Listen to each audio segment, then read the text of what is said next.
Hey, this is Samuel with Inside the Song. Today I'm talking about the Standing Stone. Why did I write this song? As I was assembling the songs for my album When the Waves Roared, a theme started to emerge, which was overcoming difficulties, troubles. And this song fit in well with that theme. So I had actually started on this song many years ago, but had never finished it out. So when I started to notice that the other songs were kind of taking this shape for the album, then I decided to put some effort into finishing this. How did this song come about? Well, many years ago, I had a little device. It was kind of like a dictation device, but it was also a storage drive, tiny storage drive, especially compared to the huge ones we have today.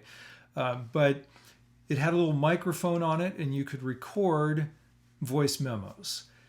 And I would I would use it to record little ideas for songs. And one day, as I was walking from the train to work, I had pretty much one line of a song that popped into my head, and I recorded it, and that became the very last line of this song. We start out with the stone, the standing stone, and we end up with the stone. What that stone is supposed to be, it's supposed to be a rather large stone, and it's sitting at the edge of the beach where the water will roll in and crash off of it. And it's a symbol. It's a symbol of something lasting in the face of things that are changing. And it's ultimately the thing that's supposed to bring comfort and meaning to this person who's experiencing grief, despite the fact that this person is left with only memories. This stone has witnessed their love, and it's lasting, and it's a symbol of the love that's lasting. So musically,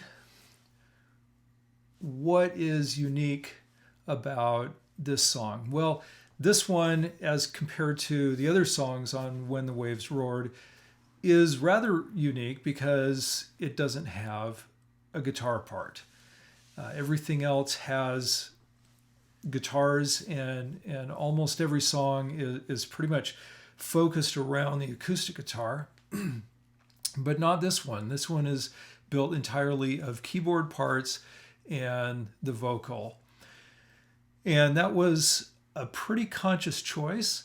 I looked through all of my songs and realized that most of them relied very heavily on accompanying instruments. And I wanted to write something that would be able to stand a little bit more on its own, that could perhaps be sung a cappella, and where the voice and the melody would really be the focus.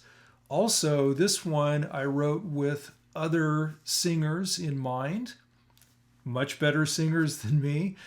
And most of my songs, the focus really is around the words, and I'm not, I'm just putting the melody in a place that's pretty comfortable for me. So this one, I was stretching out a little bit and looking for something that would be fun and interesting for someone else to sing, and that would fit another voice. Hopefully many other voices.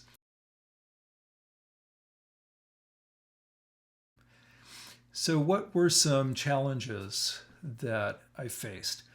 Well, partly due to this song not being centered around acoustic guitar, it was a bit harder for me to sing. I wasn't used to just kind of this flowing undergirding of these synthesizer sounds as my accompaniment track. And so it took me quite a bit of time singing through it to end up with a vocal part that I was more or less satisfied with. And one thing that's kind of a fun little tidbit about that is that I recorded the vocal at the Verisys recording studio, which is the company where I work. Almost everything else, well, most of the rest of the album was recorded here at home.